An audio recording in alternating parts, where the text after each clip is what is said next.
آرزوهای خودش رو به زبون میاره، رویاهای خودش و خواسته هایی که هیچ وقت محقق نشده و نخواهد شد به فضل الهی.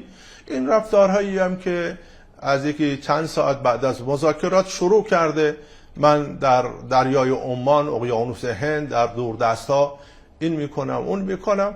خب طبیعیه که یک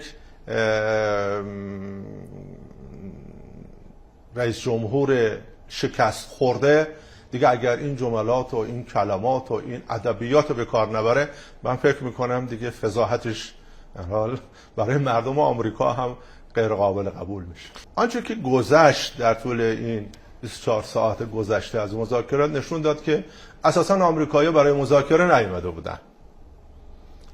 آمریکایی‌ها به دنبال باز تحمیل اراده بودن بر ملت بزرگ ایران، منتها از مسیر مذاکره و با ادبیات دیپلماسی. با بی‌اعتمادی با شما گفتگو میکنیم و به دنبال منافع ملت ایران هستیم در موضوع هسته‌ای، غنیسازی، در موضوع تنگه هرمز، در موضوع تحریم‌ها، در موضوع غرامت‌ها، در موضوع خساراتی که به ما وارد کردی هم جدی هستیم.